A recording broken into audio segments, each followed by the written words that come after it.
Hello, we're preparing now for the first set of mock exams and it's really exciting. I'm really looking forward to it. Beg your pardon. Now, we know it's going to be a complete car crash. That's okay. We're not expecting anybody to do academically very well. We're just giving them the bigger picture so that you can see what they're aiming for at the end. And one of the biggest surprises that they get is they say at the end, normally they say, I could do it. I could sit there for the morning and do it. And of course they have breaks and things in between, and they can do it. But it will be a car crash.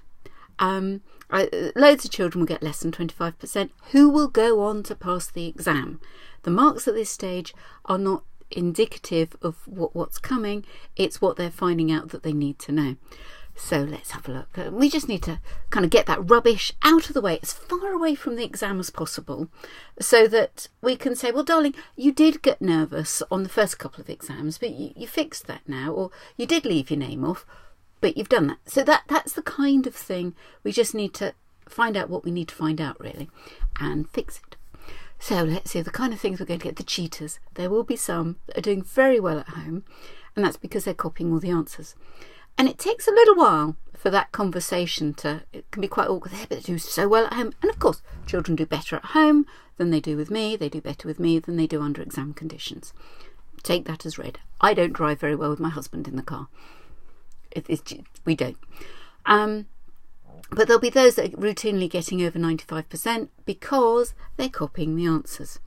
And it usually takes the parents 2 or 3 weeks to sort of suss between them getting 60% in the mock and what's going on. So there'll be 1 or 2 of those that we need to identify. And they're just doing it because they're nice children, they want to please, but it's got out of hand. There'll be probably 1 in 8, 1 in 6 won't put their name on the top, despite the fact I tell them 2 or 3 times at the beginning of every and the end of every paper, and I tell them right at the very beginning and explain why, but somehow they don't believe it applies to them. There'll be some that'll be talking, and they do get a shot across the bows, and when I get desperate I say, any more talking and you will get naught, and I mean it from that point onwards. And they are gobsmacked when they get a naught. They'll say, well, they were talking to me. Don't reply. If your mouth is moving and noise is coming out, you're talking. They don't like that. But again, let's get it out of the way now. Sitting, some of them find it very difficult to sit on their bottoms. Of course, if they're climbing up and leaning forward, it looks like they're trying to cheat. We have to train them to sit. Never the tappers and things and the leg shufflers. They need big, thick, warm socks so they can do that without all the time. Some of them, I've had children that can't work the pencils. They go, so it doesn't work, or they keep trying to sharpen one that's obviously the lead's all broken, rather than picking up their spares. And they waste 10 minutes doing that. And it's so stressful because you have to sit there watching them. Thinking, come on, you're willing them. Please pick up the spare. But the force never moves the pencil up into their hands. I've tried. How some of the children, and in fact most of them, are now very resistant at workings. Children with the highest marks that come the exam have got the most workings. Period. What else have we got? Yeah, less than 25%. Perfectly normal, perfectly fine. It's not a bad thing. That's not, it really isn't indicative of how well they're going to do at the end. How many mocks to do? I only do 4. I mean, you'll find other places that will do a lot more than that, but you don't fatten a pig by constantly weighing it.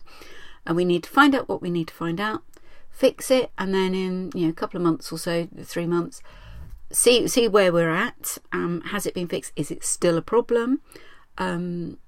And then moving on from there. The girls' exam is slightly different from the boys' exam, but it is all Key Stage 2 stuff. They will not be asked to discuss the way Pliny approached Socrates on the issue of something or another. It's all Key Stage 2 stuff. The boys' exam has got the introduction of non-verbal reasoning in it as well. So we'll have the girls' exam and the boys' exam. I'm doing a 50-minute maths paper, have a break, 45 minutes English, have a break, 50 minutes verbal. The girls then go home, and the boys then will have whatever it is they have, I don't know. They'll have a non-verbal paper, and that will be in timed sections like they'll have on the actual day at Bishop's. with all the problems that go with that. It will have a CD, and it will be slightly different conditions. But the fact of the matter is, do as you're told, when you're told. Whatever exam it is, that will work. The children that are resistant to that will come across more problems in the actual 11 plus.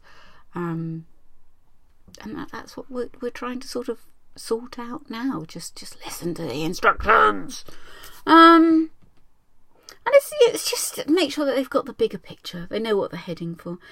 I haven't, with the boys, given them two shorter sort of 45-minute exams, because that won't give me enough information. They've got all of this stuff that they have to learn, but a very small amount of it will actually turn up in the exam.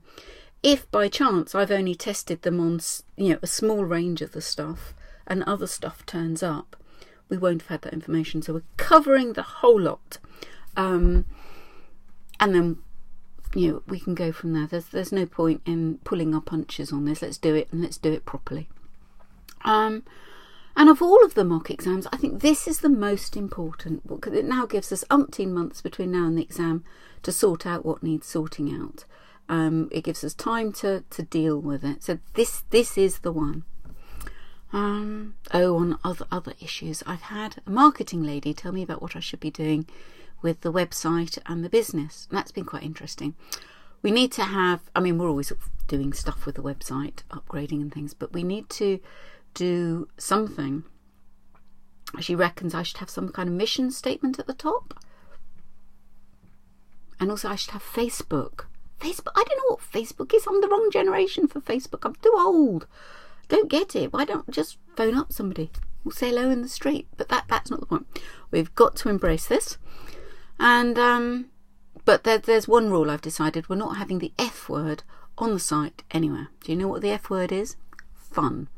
When the moment people introduce, this is a really fun educational book, it's always cringy, isn't it? Cringy. And they have all these bright colours. And isn't it fun? No, it's bright colours. The children bring the fun. They're the you absolutely adore. Let everything else be simple, and they bring their own fun. Talking of which, my husband took me out last night for the first time we've been together more than 30 years, and first time ever he booked a table for us to go out. It's brilliant. Had a lovely meal. But I was trying to work out why. I was beginning to get a little bit suspicious. So I was asking my Friday 3:45 class, what is this about? We're married, so he's not going to pop the question. He's 55, so he's not going to tell me he's pregnant. Where does it go? One of them, just 5 seconds, says, he's probably going to divorce you. Well, thanks for that. Anyway, he didn't, and it was a lovely evening. On that note, get yourselves in gear, go and do whatever you're doing, and thank you so much for spending your time with me. Bye-bye.